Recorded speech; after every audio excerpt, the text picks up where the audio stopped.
Ya baik, bismillahirrahmanirrahim. Assalamualaikum warahmatullahi wabarakatuh. Di pembelajaran PPKN kelas 10, di mana kita akan belajar tentang kedudukan dan fungsi Kementerian Negara Republik Indonesia dan lembaga pemerintah non kementerian ya. Di mana Indonesia ini kan memiliki kementerian dan non kementerian ya. Contohnya apa sih yang non kementerian? Kalau non kementerian itu contohnya BPS ya, namanya Badan Pusat Statistik ya, bukan kementerian itu ya. Terus lagi ada kementerian, kalau kementerian Kementerian Pendidikan, Kementerian Pertahanan, Kementerian apa lagi? Kementerian Pertanian gitu ya dan seterusnya. Nah, di sini tugas Kementerian Negara Republik Indonesia. Nah, kita coba apa namanya? Kita gali ya, kita apa namanya? Kita pelajari terkait dengan tugas Kementerian Negara Republik Indonesia. Jadi teman-teman berpikir apa sih tugas-tugasnya mereka gitu ya.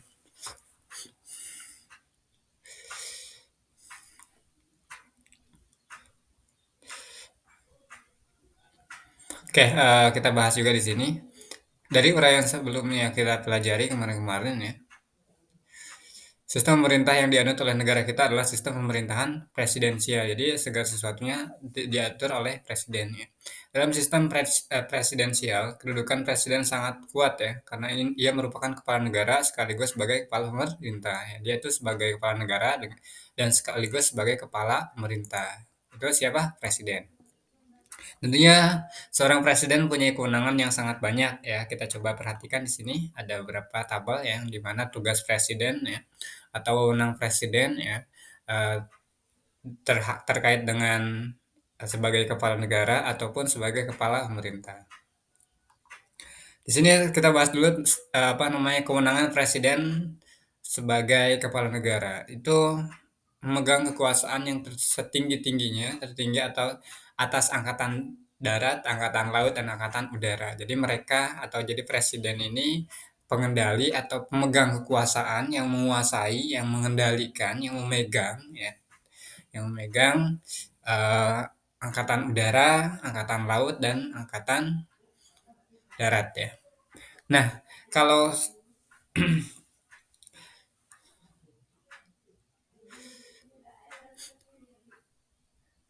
Presiden juga menyatakan perang ya, membuat perdamaian dan perjanjian dengan negara lain dengan persetujuan DPR ya. Itu berdasarkan pasal 11 ayat 1 ya di undang-undang.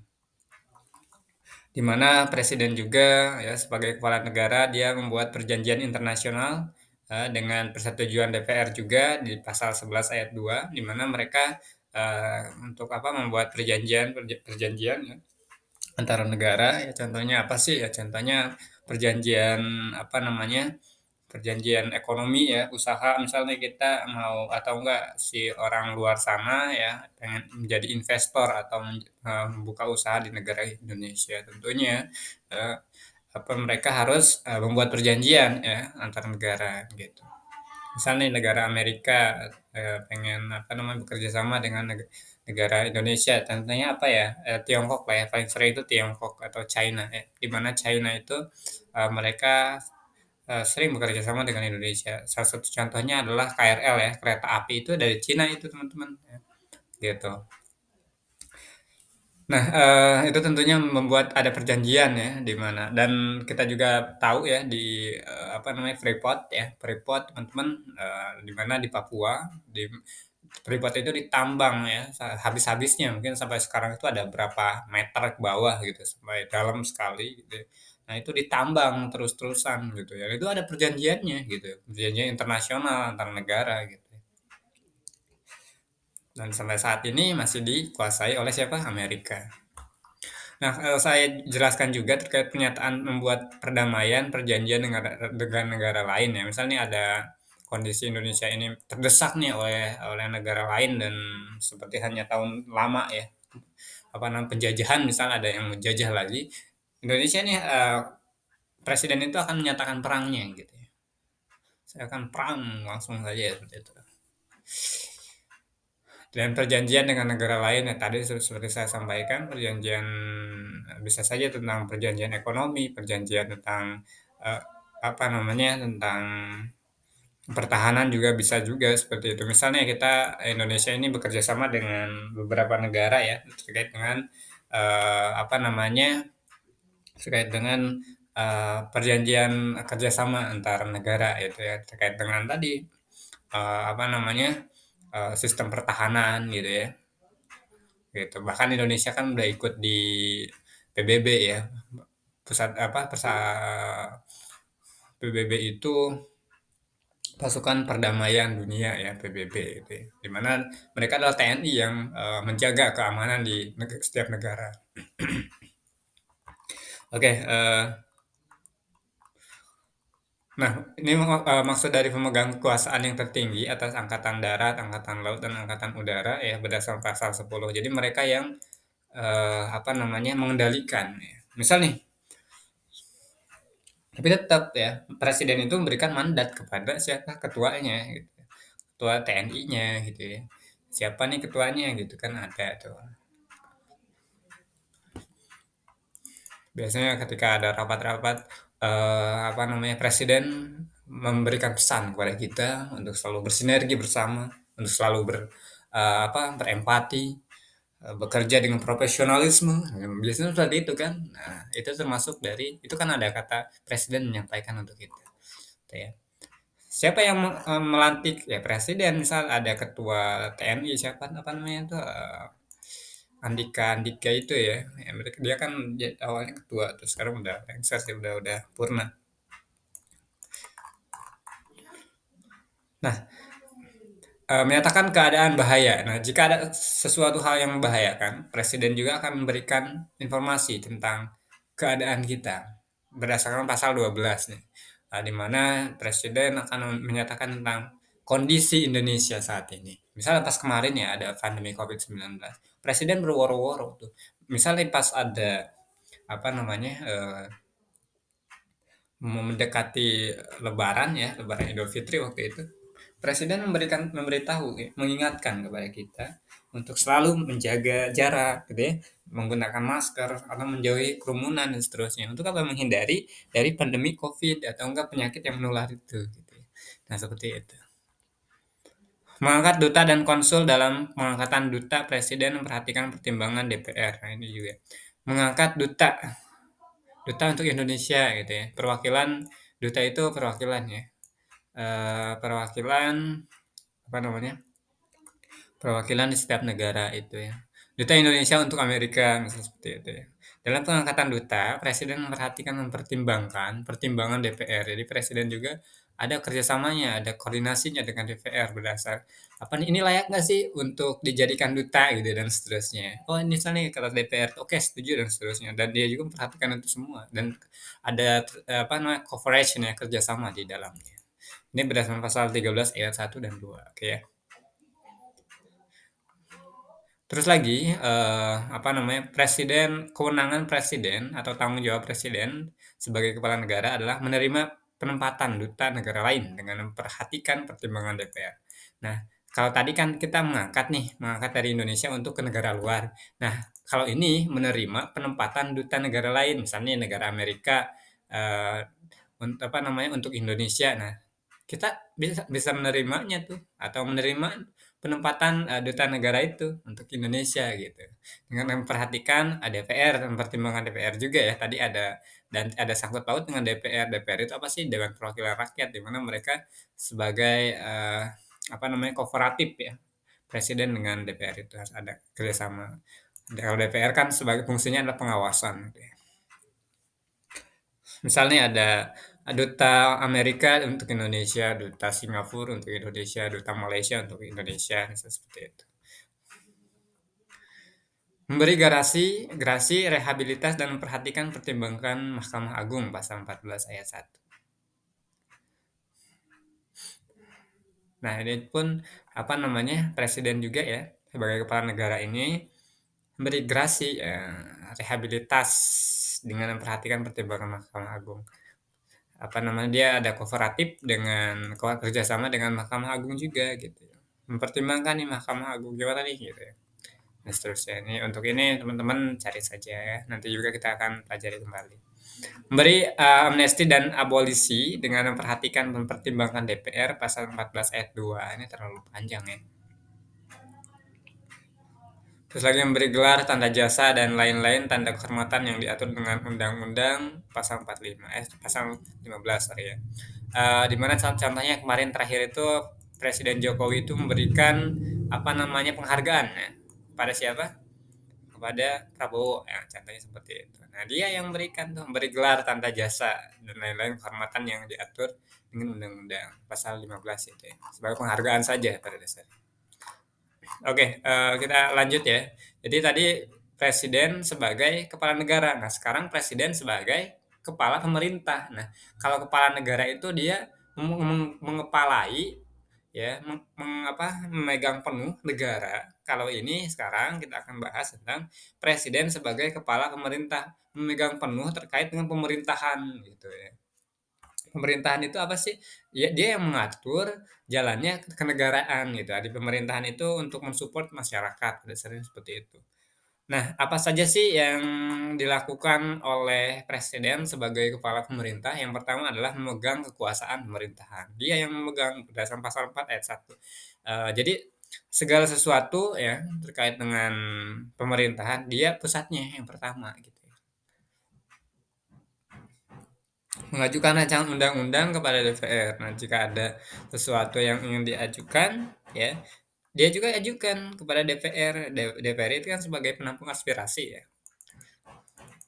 Di sini kepala pemerintahan juga ya termasuk presiden ya sebagai kepala pemerintah, dia bisa tuh mengajukan aspirasinya gitu ya. Untuk apa? Untuk lebih baik lagi ya, untuk apa namanya? Agar lebih baik lagi tentang pemerintahan, pusat pemerintahannya. Penetapan peraturan pemerintah pasal 5 ayat 2. Nah, penetapan peraturan pemerintah. Nah, presiden juga yang menetapkan peraturan pemerintah nih, aturan-aturan pemerintah ini tentang apa gitu ya. Banyak kan aturan-aturan pemerintah gitu. Nah, misal nih ketika apa namanya? eh Kemendikbudristek ya memberikan misal nih anggaran untuk apa gitu ya, atau enggak dinas sosial memberikan bantuan kepada aturan-aturannya kan ada gitu ya. Segala sesuatu itu ada aturannya, kalau nggak ada aturannya nggak bakal sinkron gitu ya. Jadi misalnya di BLT itu berapa ratus ribu per orang gitu atau per kakak gitu ya. Nah, itu yang dibuatkan oleh kementerian lalu ditandatangani atau ditetapkan oleh presiden gitu ya, atau enggak kepala pemerintah yaitu presiden gitu. Misalnya ada kan bantuan-bantuan tuh banyak ya. Ada apa bantuan BLT, bantuan langsung tunai gitu ya. Terus lagi bantuan apa lagi ya? Bantuan KIP ya, Kartu Indonesia Pintar gitu ya. Terus lagi bantuan apa lagi ya? Bantuan beras dan seterusnya. Nah, itu ditetapkan oleh pemerintah, menetapkan peraturannya gitu. Atau enggak membuat aturan tentang kepegawaian nih, dia ditetapkan juga oleh pemerintah nih, oke diketok palu oleh presiden bahwasanya PNS itu eh, masa kerjanya sampai 60 tahun gitu. Setelah 60 tahun dia pensiun, misal contoh seperti itu. Dan dia menetapkan itu. Contoh lagi sekarang kan ada P3K nih ya. P3K itu apa namanya? Kontrak kerja ya, di mana PNS itu sekarang rata-rata banyaknya ya P3K dengan perjanjian kerja sama, dengan perjanjian kerja ya, artinya dikontrak lah bahasanya. Nah, itu yang menetapkan adalah apa namanya? Peraturan pemerintah ya, ditetapkan oleh presiden. Ditetapkan oleh kepala pemerintah atau presiden gitu ya. Gitu. Misal nih P3K pensiun sampai dengan berapa usianya gitu ya, atau enggak gaji P3K sekian gitu. Nah, P3K itu tidak mendapatkan pensiunan gitu ya, contoh seperti itu. Itu ditetapkan oleh pemerintah, kepala pemerintah. Membentuk suatu dewan pertimbangan yang bertugas memberikan nasihat dan mempertimbangkan kepada presiden. Nah, tugas dari kepala pemerintahan atau presiden juga membentuk suatu dewan pertimbangan ya, yang bertugas memberikan nasihat, nah, memberikan nasihat atau konsultan lah ya bahasanya, dan mempertimbangkan kepada presiden dan memberikan pertimbangan kepada presiden nih kalau misalnya gini, ini kalau aturan ini berlaku misalnya, maka siapa yang akan dirugikan? Misal contoh seperti itu. Kalau nggak ada dirugikan oke, tapi kalau ada yang dirugikan, makanya butuh penasehat gitu ya. Itu dia, untuk mereview, untuk, memikirkan keberlanjutannya gitu.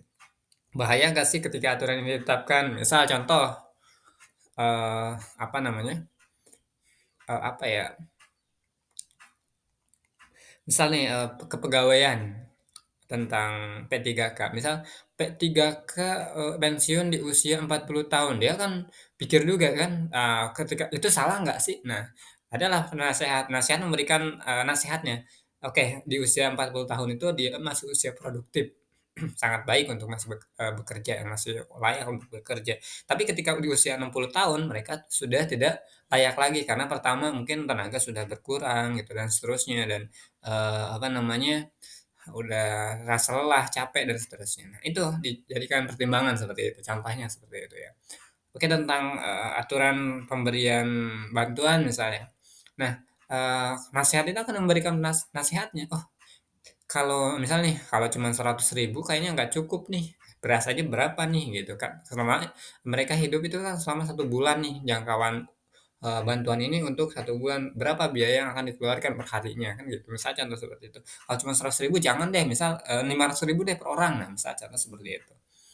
Oke, misalnya, beasiswa KIP ya, Kartu Indonesia Pintar itu, untuk kuliah itu kan di angka 5 jutaan atau 6 jutaan lebih lah ya.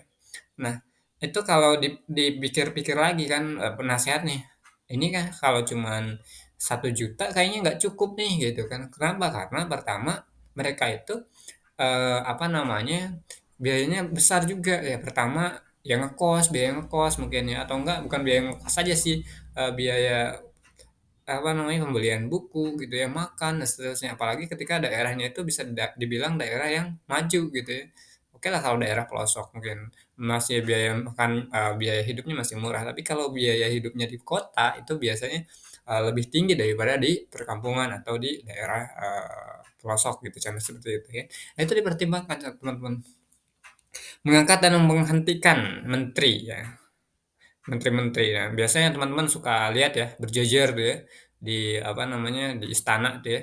Nah, itu ada menteri-menteri di situ, ada menteri pertahanan, menteri pendidikan, menteri apa lagi? Menteri pertanian, terus apa lagi? Menteri menteri kesehatan ya. Terus lagi ada menteri apa? Menteri agraria, menteri Kemenfrap ya. Apa pariwisata Kemenfrap itu ya. Terus lagi menteri Menteri Kelautan, Bu Susi biasanya kan gitu. Menteri Pendidikan siapa? Nadiem, oke. Menteri Pertahanan Prabowo, oh Pak Prabowo ya. Terus lagi Menteri apa? Menteri Keuangan Bu Retno ya kalau nggak salah tuh ya. Oke. Nah, contoh itu menteri-menteri ya teman-teman. Nah, menteri-menteri itu diangkat oleh siapa? Presiden dan diberhentikan oleh presiden juga gitu.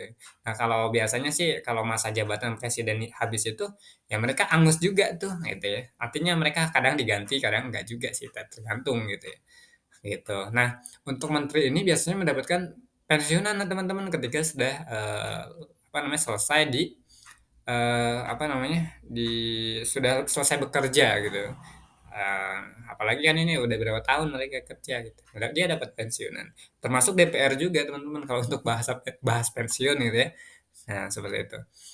Kalau saya sih, menurut saya pensiunan itu oke lah, oke oke, boleh boleh aja gitu ya kalau pensiunan. Tapi, untuk supaya negara ini tidak terbebani dengan para pensiunan gitu ya, harus ada inovasi pemerintah seperti apa misalnya, atau enggak apa namanya, diberikan pensiunan sekali aja udah segere, supaya apa, supaya negara ini tidak, membayar, para pensiun-pensiun lagi gitu, seperti itu.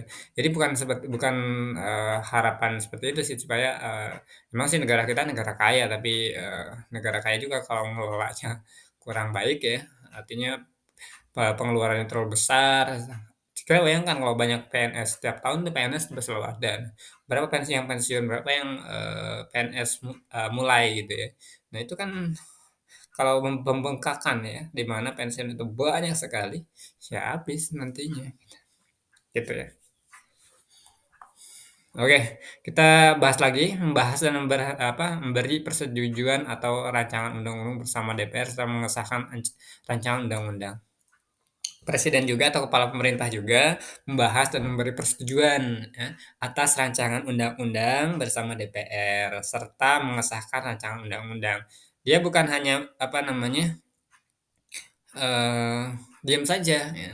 Dia itu bekerja juga, membahas rancangan undang-undangnya ya, memberikan persetujuan kalau memang dirasa oke gitu ya. Terus lagi mengesahkan rancangan undang-undang menjadi undang-undang kan gitu. Berdasarkan apa? Pasal 20 ayat 2 dan 4 ya. Contohnya undang-undang apa nih yang jadi polemik polemik itu zaman dulu jadi ricuh gitu ya.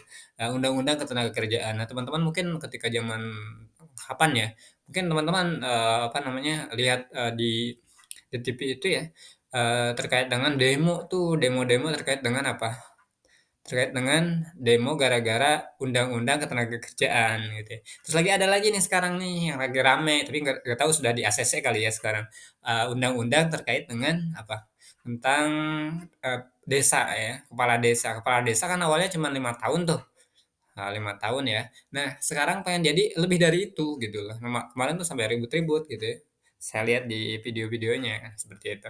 Nah, harusnya kan mereka tuh sebagai, wakil rakyat ya, harusnya yang demo itu bukan mereka, tapi rakyatnya, harusnya begitu kan, itu. Gitu sih harusnya. Nah, artinya apa? Rakyat itu membela mereka, bukan mereka membela membela gitu sendiri, untuk siapa mereka gitu kan, gitu. Oke. Nah, itu kan sebagai apa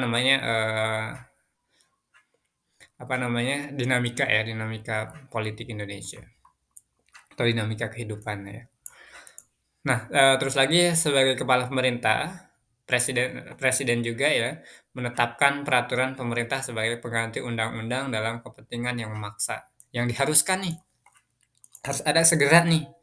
Misalnya tadi tentang Covid ya, COVID-19, pas zaman dulu tuh, pas zaman Covid ya teman-teman.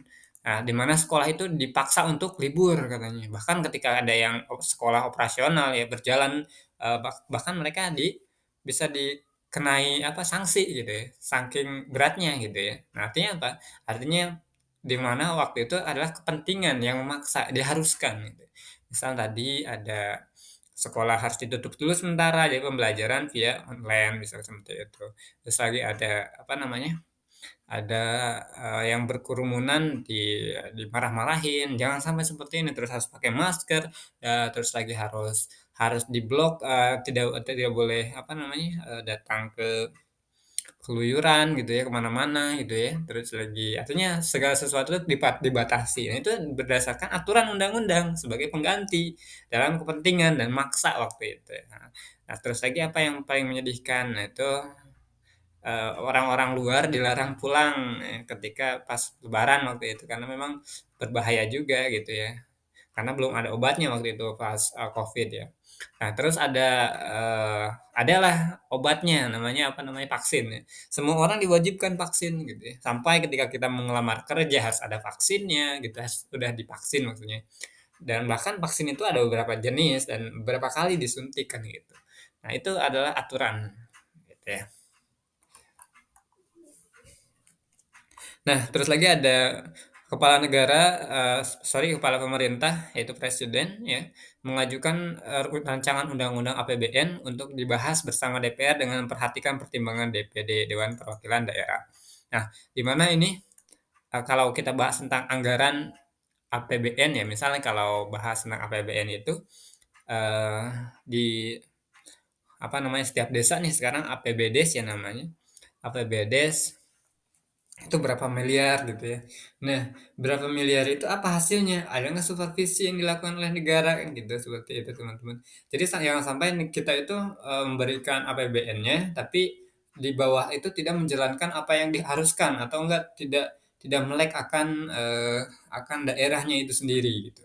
Nah itu ya, jadi, apa namanya, kepala pemerintah ini yaitu presiden mengajukan rancangan undang-undang ya APBN, misal nih APBN kita ini harusnya sekian gitu ya, untuk apa namanya, untuk misalnya untuk pembangunan IKN dari APBN berapa persen gitu ya, contoh seperti itu. Atau enggak untuk desa-desa itu berapa persen, untuk pendidikan berapa persen, atau untuk apa, untuk sosialnya, untuk bantuan masyarakat berapa persen, dan seterusnya. Nah itu adalah apa, Itu adalah, aturan-aturan tentang anggaran, APBN, anggaran ya, anggaran pembiayaan kan seperti itu. Nah, itu tuh nanti dibahas bersama siapa? DPR. Nah, jadi presiden ini atau kepala negara ini ya, dia mengajukan rancangan undang-undangnya, untuk dibahas bersama DPR dan memperhatikan pertimbangan DPD. Kalau DPD udah mempertimbangkan oke, ya sudah, gitu, berjalan gitu kan. Misalnya yang tadi untuk APBN kita nih untuk, pendidikan ya, salah satunya memberikan beasiswa, anak KIP ya, KIP kuliah atau karena Kartu Indonesia Pintar itu sekian persen gitu ya, berapa ratus juta misalnya untuk satu Indonesia ini. Terus untuk, apa namanya, berapa rupiahnya kan itu diatur gitu, per orang gitu ya. Terus lagi, apa namanya, bantuan langsung tunai atau bantuan PKH gitu, apa PKH itu? Harapan-harapan gitu ya, keluarga harapan gitu. Nah, itu diberikan. Nah, itu berdasarkan APBN-nya berapa persen. Nah, itu aturannya seperti apa, itu disesuaikan. Entah kayak satu orang atau satu keluarga itu 200.000 atau 500.000 atau 1 juta atau 20 juta dan seterusnya. Nah, untuk ini ya, untuk bahas tentang, tapi ini jauh dari ini, tapi dari apa, dari pembahasan, tapi ini masih satu, sama sih ya, masih ruang lingkupnya. Contoh ya, ketika kita diberikan, bantuan oleh negara, apa yang akan kita lakukan? Harusnya yang diberikan itu menjadikan rupa gitu ya, entah itu untuk usaha dan seterusnya. Nah, dan yang disayangkan pemerintah itu saat ini tuh harusnya negara itu menjembatani satu desa itu minimal satu perusahaan satu perusahaan BUMN, di mana mereka itu nggak akan ada lagi ketika ada perusahaan, kan itu intinya di situ. Mereka itu apalagi daerah-daerah pelosok ya, di mana nggak ada perusahaan, di mana mereka bekerja, bagaimana mereka mendapatkan ekonomi atau uang, kan gitu. Nah, itu ya, jadi apa, pengembangan pemerintah yang harus dilakukan, itu apa adanya usaha atau ekonomi yang berjalan, contohnya seperti itu ya, teman-teman. Oke, meresmikan keanggotaan BPK yang dipilih DPR dengan memperhatikan pertimbangan DPD. Nah, ini juga presiden juga sebagai kepala pemerintah itu meresmikan keanggotaan BPK, Badan Pengawas Keuangan, yang dipilih DPR dengan memperhatikan pertimbangan DPD. Ya, yang milihnya siapa? DPR dengan mempertimbangkan atau memperhatikan DPD. DPD nih yang akan mempertimbangkan. Oke, jika oke lah ya sudah, terima aja, diresmikan gitu. Rapat ya, pleno-pleno terus gitu ya. Menetapkan hakim agung dari calon yang diusulkan Komisi Yudisial dan disetujui DPR. Nah, presiden juga sebagai kepala pemerintah itu apa namanya, menetapkan hakim agung dari calon yang diusulkan Komisi Yudisial. Misal, yudisial dan disetujui DPR. Ya, misal Komisi Yudisial itu ya tentang anggota-anggota hakim di dalamnya tentang keadilan ya. Dia mengusulkan satu nama atau beberapa nama hakim ya, hakim agung eh, untuk dicalonkan ya sebagai hakim agung. Nah, nantinya presiden akan menetapkan hakim agungnya siapa yang dipilih atau ya oke lah itu aja dipilih sebagai hakim agung. Nah, itu pun apa dari calon yang diusulkan Komisi Yudisial tadi ya, Komisi Yudisial dan disetujui oleh DPR. Dan disetujui DPR bukan hanya ditetapkan oleh oleh kepala negara, kepala pemerintah atau presiden saja, tapi disetujui juga oleh DPR. Kalau DPR udah setuju, oke, barulah presiden juga ditetapkan. Oke, mengangkat dan memberhentikan anggota Komisi Yudisial dan dengan persetujuan DPR. Nah, yang sekarang-sekarang ini ada tuh ya presiden juga tuh yang memberhentikan ya KPU, ketua KPU nih ya, Komisi Pemilihan Umum tapi itu bukan. Nah, kalau ini kan lebih ke Komisi Yudisial ya, lebih ke keadilannya gitu ya. Nah, ini mengangkat dan memberhentikan anggota Komisi Yudisial dengan persetujuan DPR. Dan dia juga bukan hanya mengangkat hakim, tapi dia juga bisa menghentikannya. Nah, anggota Komisi Yudisial, entah itu hakim, entah itu yang lainnya, gitu ya. Nah, berdasarkan persetujuan siapa ya? Tentunya persetujuan dari DPR, gitu ya. Dan terakhir adalah Presiden sebagai kepala pemerintah itu mengajukan 3 orang calon hakim konstitusi dan menetapkan 9 orang hakim konstitusi, ya. Nah, jadi presiden juga menetapkan presiden sebagai kepala pemerintah maksudnya ya, menetapkan apa namanya dan mengajukan 3 orang calon hakim ya. 3 orang calon hakim diajukan dan ditetapkan 9 orang hakim konstitusi, pasal 24 ayat C ayat 3 maksudnya. Nah, demikian ya teman-teman terkait dengan, wewenang atau fungsi kepala pemerintah, yaitu presiden ya, yang barusan. Nah, tadi kita sudah tahu ini ya, terkait dengan apa, dengan tugas atau wewenang presiden sebagai kepala negara dan presiden sebagai kepala pemerintah. Itu jangan sampai tertukar ya. Oke.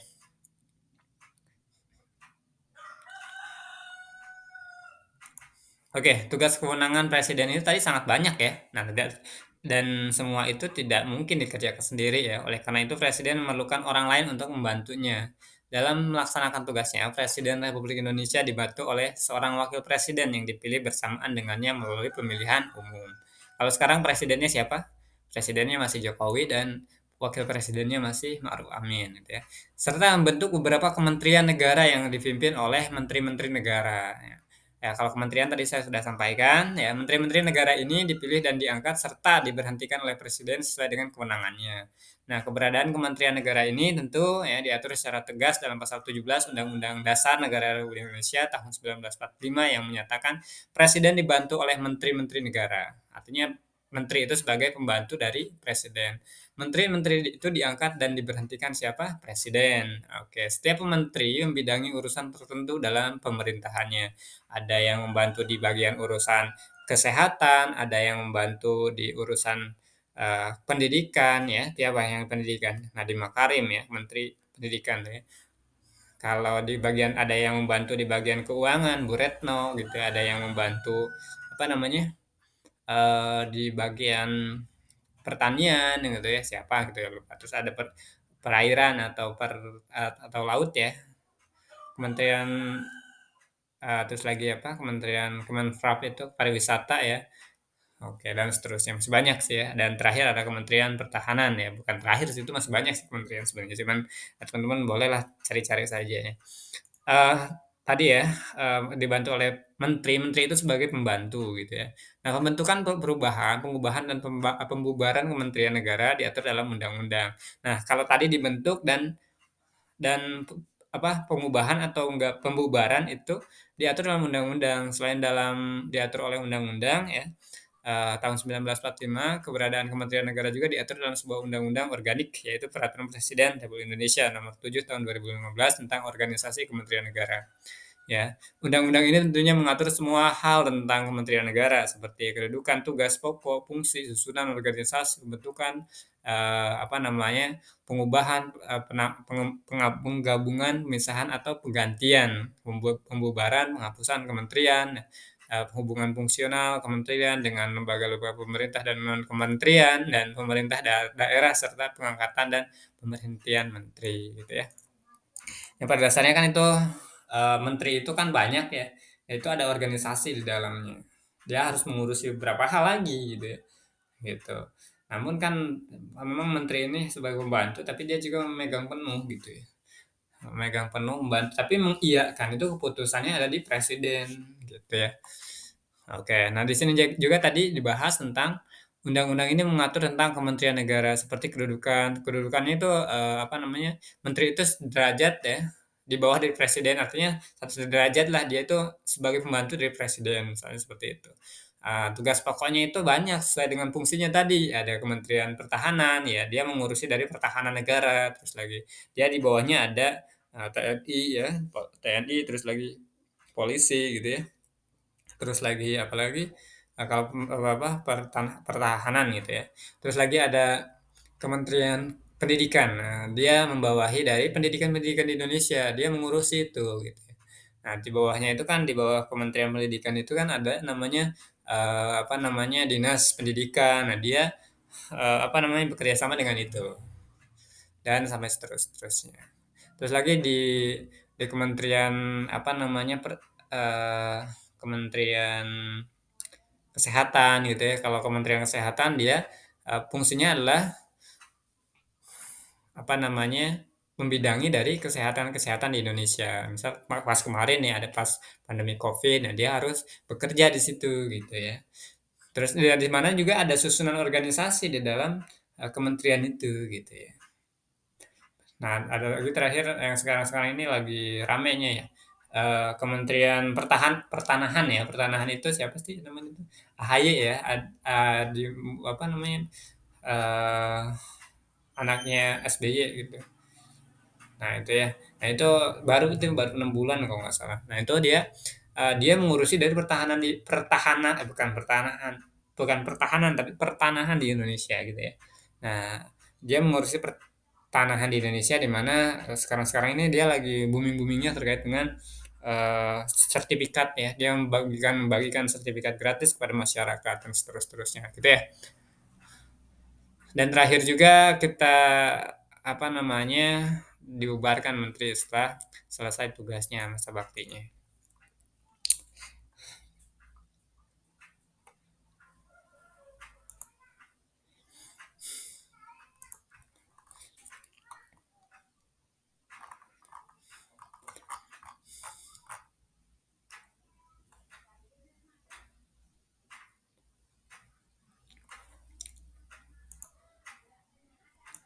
Oke, saya ulang kembali, terkait dengan tugas, dan wewenang presiden yang sangat banyak ini tentunya akan dibantu oleh menteri-menteri yang di mana menteri-menteri di Indonesia itu kita tahu ya, ada beberapa menteri, ada menteri pertahanan, menteri menteri kesehatan, menteri pendidikan, menteri, pariwisata, menteri kelautan, menteri menteri, pertanian, dan seterusnya masih banyak ya.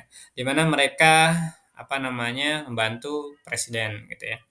Nah, pada Undang-Undang 17, Undang-Undang Negara Republik Indonesia tahun 1945 yang diatur menyatakan, presiden dibantu oleh menteri-menteri negara. Nah, ini berdasarkan undang-undangnya ya. Jadi presiden dibantu ini berdasarkan acuannya adalah undang-undang. Nah, presiden itu dibantu oleh menteri-menteri negara. Menteri-menteri itu diangkat dan diberhentikan oleh siapa? Presiden ya. Nah, mereka diangkat dan diberhentikan kembali nanti. Setiap menteri membidangi urusan tertentu dalam pemerintahannya, di mana ada yang tadi apa namanya mengurusi bidang pertanahan ya, ada yang mengurusi bidang kesehatan, bidang pendidikan, ada yang mengurusi bidang kesejahteraan, itu ada yang mengurusi bidang pertahanan gitu ya, dan lain seterusnya. Gitu ya. Nah di pasal keempat juga, di poin keempat juga ya, pembentukan pembubaran kementerian negara diatur undang-undang. Nah, itu ya. Jadi di undang-undang itu tentunya diatur, jadi diberhentikan dan diangkat oleh presiden pada dasarnya. Nah, undang-undang ini juga mengatur jadi di apa namanya, peraturan presiden presiden ya, jadi selain diatur oleh Undang-Undang Negara Republik Indonesia tahun 1945, keberadaan Kementerian Negara diatur di dalam sebuah undang-undang organik yaitu Peraturan Presiden Republik Indonesia Nomor 7 Tahun 2015 tentang Organisasi Kementerian Negara. Organisasi Kementerian Negara ya tadi menteri-menteri ya. Undang-undang ini mengatur semua hal tentang Kementerian Negara serta kedudukan tugas tugas pokoknya, fungsi susunan organisasi, pembentukan, pengubahan, penggabungan, pemisahan atau penggantian, pembubaran dan penghapusan kementerian. Hubungan fungsional kementerian dan lembaga pemerintah non kementerian dan pemerintah daerah serta pengangkatan dan pemberian menteri ya. Nah, di mana pada dasarnya menteri-menteri itu bukan hanya diam saja kerjanya, tapi mereka apa namanya bekerja di situ, di mana tugas pokoknya tadi ada yang mengurusi bidang kesehatan, mengurusi bidang pertanian, mengurusi bidang pertanahan, mengurusi bidang apa namanya pertahanan gitu ya. Misalnya contoh kita bahas dulu pertahanan. Menteri Pertahanan itu adalah contoh Prabowo ya, di mana di bawahnya itu ada apa namanya ada TNI dan polisi gitu ya. Nah di bawah TNI polisi itu kan ada anggota-anggota, nah, gitu ya contohnya seperti itu. Nah terus lagi itu kan nantinya setiap setiap apa namanya, setiap TNI dan polisi itu kan ada ketua-ketuanya, gitu, kepala sukunya lah bahasanya. Nah, contoh seperti itulah ya. Nah, contoh lagi di bidang apa namanya, bidang bidang apa ya, pendidikan lah ya contohnya. Nah, yang mengurusi pendidikan di Indonesia itu siapa? Ya menteri, ya menterinya siapa gitu ya, menterinya adalah, Nadiem Makarim saat ini. Dan di mana tugas menteri itu adalah memastikan bahwasanya pendidikan di Indonesia ini, baik gitu ya, seperti itu. Dan apa namanya, di bawah kementerian itu kan, apa namanya, mengatur ya, menteri itu sebagai pengatur ya, mengatur dari sistem, kependidikan di Indonesia kalau tadi menteri pendidikan gitu ya. Kayak contoh seperti itu. Di mana di Kementerian Pendidikan ini di bawahnya ada juga tuh, ada siapa aja sih? Ada dinas-dinas, ya dinas apa namanya, dinas pendidikan kabupaten gitu ya, dinas pendidikan provinsi ya, contoh seperti itu. Nah, dia dibantu itu, dia mengawasi itu semua. Bagaimana keadaan di sini? Bagaimana keadaan pendidikan di Kabupaten Bogor? Bagaimana keadaan pendidikan di Provinsi Jawa Barat dan seterusnya. Begitu ya, teman-teman.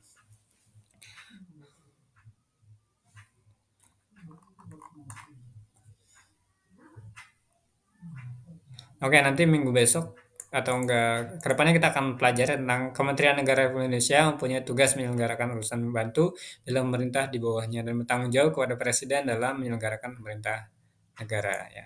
Nanti kita akan bahas tentang tugas dari kementerian. Sebenarnya tadi udah kita bahas sih. Sebenarnya itu secara spesifik, secara singkatnya gitu ya. Oke, teman-teman baik. Demikian untuk pembelajaran kita saat ini. Demikian terima kasih dan semangat untuk kita semua. Terima kasih.